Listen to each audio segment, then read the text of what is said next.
Okay. That's good. We're talking about Hopewell Chin'ono. Hopewell Chin'ono, yeah. Hopewell Chin'ono. You know Hopewell? Yes, I know. He's a journalist. I heard that he went to, he's quite well educated, because I heard that he might have gone to Oxford, if not Cambridge, to attain his degree there in journalism or something, his master's or something. Hopewell is a very respected journalist. Very in respected Zimbabwe. journalist, yeah. And he uses Twitter a lot. He does. He's very effective on Twitter. I think he's also effective on Facebook, but he mostly is famous for Twitter. Yeah. He exposes government corruption. Yeah. He's mostly talking about the deteriorating healthcare situation in Zimbabwe. Recently, he has been. Yes. So he has been talking about the lack of resources in public hospitals in Zimbabwe. That's right. Yes. The lack of critical basic machinery in health in hospitals in Zimbabwe. Yes. And, sometimes you see him posting videos and footage of, the state of the roads. Whoa. In Zimbabwe, because the government also has its own propaganda going on. It does. So you do have a guy called Nick Mangwana. I think Nick Mangwana? Who's that? Permanent Secretary of the Ministry of Information and Technology. So on the one hand, Mr. Nick will be trying to post photos of some roads and saying, oh, look, here's what we are doing. We are fixing the roads and so forth. Yeah. So Hopewell always reacts to say, well, in as much as you might want to fool people by saying this is what you're doing, this is what actually is going on. The hospitals don't have medicines. Yes. There are no beds in the hospitals. There's no medication in the hospitals. The toilets in the hospitals are not functioning properly. That's right.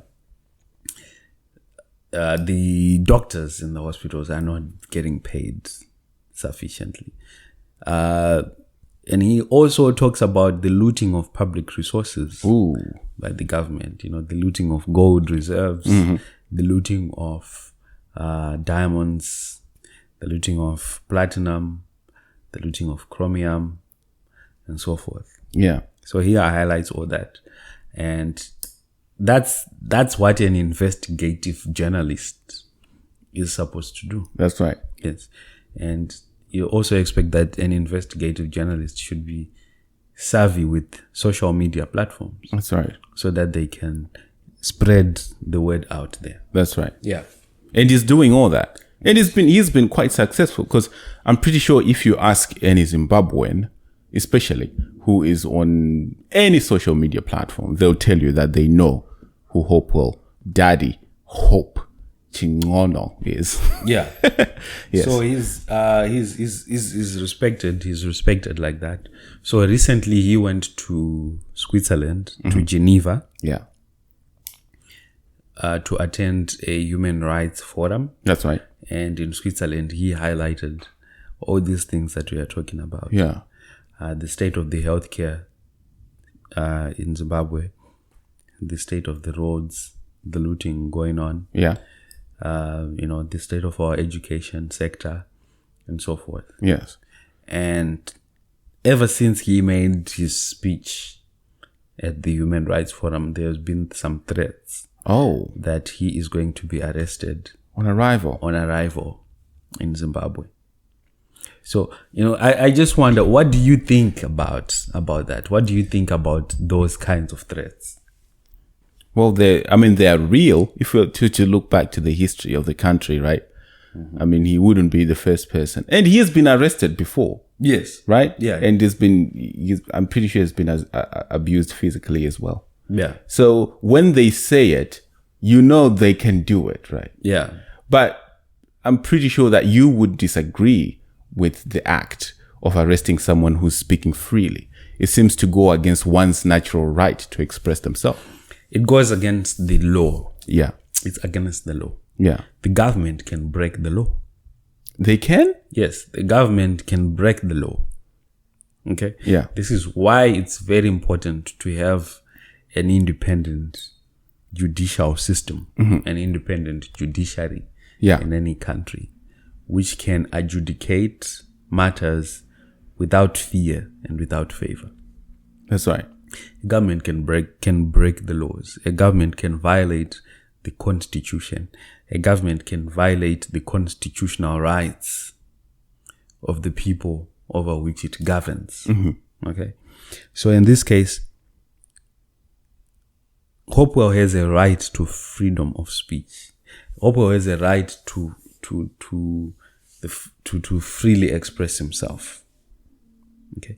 The freedom of speech is an entrenched right in any democratic society. That's right. And in the Zimbabwean situation, the Zimbabwean constitution, the Bill of Rights of the Zimbabwean constitution gives every Zimbabwean the right to speech. Yeah. You have a right to speak freely. You have a right to speak freely. You have a right to express yourself. You have a right to express your thoughts. You have a right to associate with anybody that you want to associate with. Yes. Yes. You have a right to have your own religious beliefs. Yeah. Right. All these are the rights of individuals enshrined in the constitution. Yes. So if Hopewell gets arrested, the government is violating his constitutional rights. Yeah. Yes. So how is it that they're still being allowed to do this? Because they've done this before, right? There are some people who they've abducted and abused and who have vanished. Some people, we've never seen them before. Some of them have been killed. Some people are arrested and they never come out, and some people do come out, but then they die a few years later and stuff like that. So how is it that this government keeps doing this? Are you saying that the judicial system of the government of Zimbabwe is broken? Because that would make sense if it were. It's captured, right? Yeah. We have a judiciary system that's captured. Yeah. We have a judiciary system that's captured. You see, because every democratic society is supposed to have free institutions. Yes. The institutions are supposed to be free. They are supposed to operate as providing checks and balances to each other. So modern governments operate by a very important principle called the separation of powers. What the separation of powers says is that the three arms of government, which are the executive branch, the legislative branch, and the judicial branch, are co-equal. Okay. In other words, we are saying that the office of the president is equal to the parliament and senate combined. Okay. Right, to the upper and lower houses of parliament. Okay.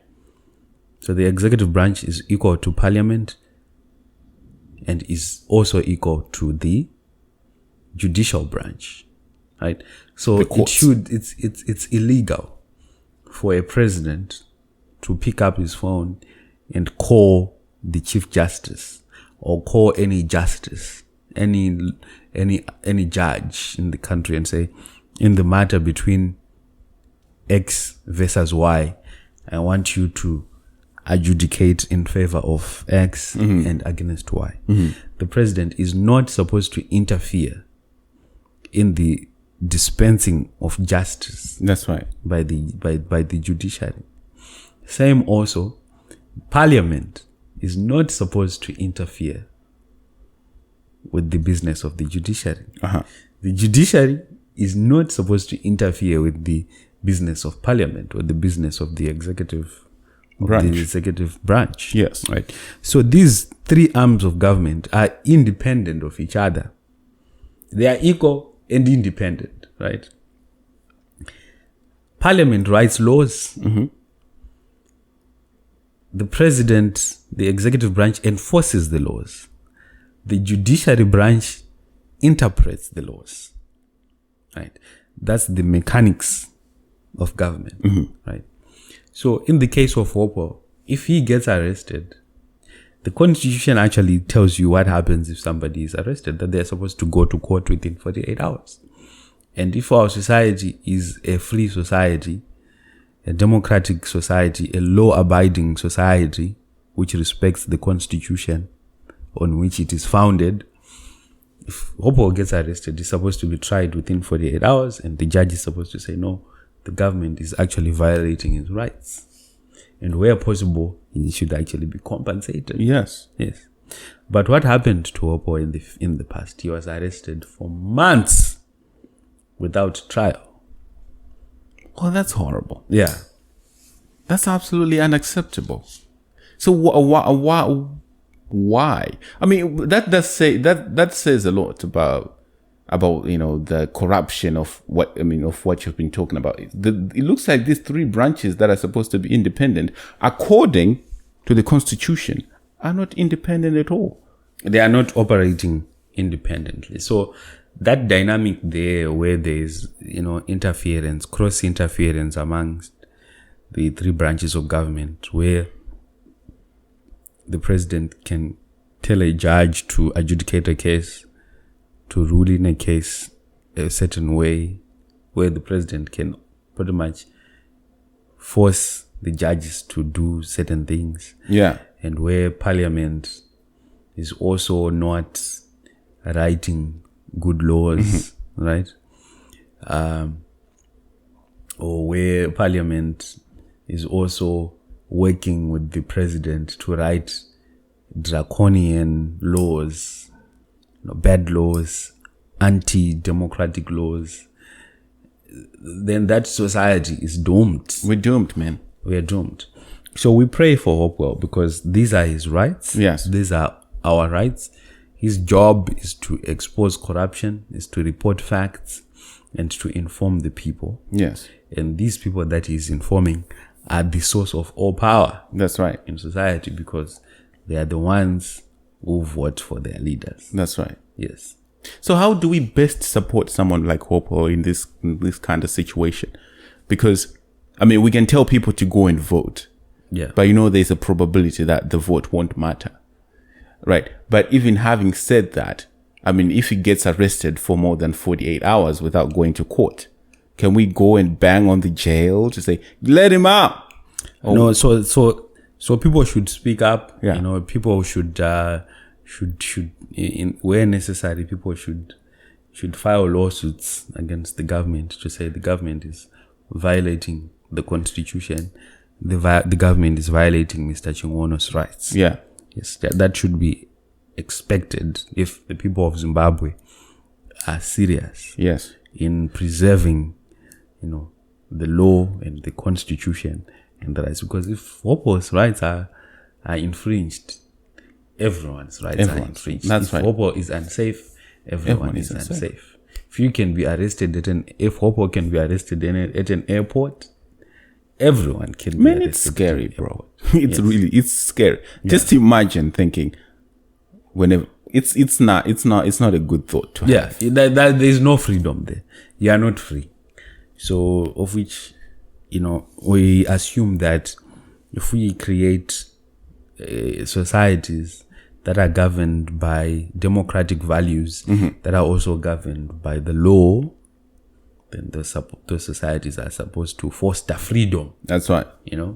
But now this shows you that there is no freedom in that situation whatsoever. There's no freedom here. Yeah. And what do we do about the hospitals? If no one can talk about the horrible state of our medical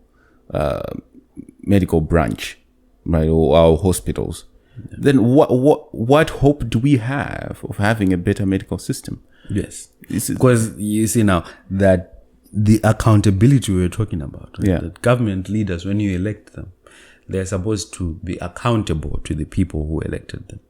So the people who voted for any leader, yes, are these very same people who one day are going to get sick. Right? So they expect that this person that we voted for, the reason why I'm putting an X in front of his name and not in front of any other person, it's a vote of trust. That's right. And confidence that this person is going to take care of, is going to secure my rights. It's not going to infringe my rights. It's going to, make sure that the education system is well running, the healthcare system is well running, law and order in society is maintained, and so forth. Right? So they have to be accountable. So where Hopewell and journalists come in is that they are the ones who then say, these people that you voted for, these leaders, these politicians, these bureaucrats, They're stealing the money. they're stealing the money. They are not concerned. They don't care for your rights. That's very important. Yeah. But it's very scary too, because if they know that you're saying stuff like that, they'll incarcerate you even against the law that they've written themselves. The law that the people have written. Yeah. It's the Constitution. It's the Constitution. supreme law of the land. And the people of Zimbabwe voted for that constitution by over 90%. Yeah, that's messed up. That's really messed up. So what do we do about it? We talk about it. We talk about it. Like we just did. And we just did. I mean, we risk getting arrested at the airport. No, by just doing so. But I guess it has to be done. Because a lot of journalists, I'm pretty sure there are a lot of journalists who aspire to be like Hopewell, or who are as good as he is, but they're just afraid of doing what he's doing because it comes with the risk of losing your life. Yeah. And that is not good. Yeah. Not good at all. Not bueno.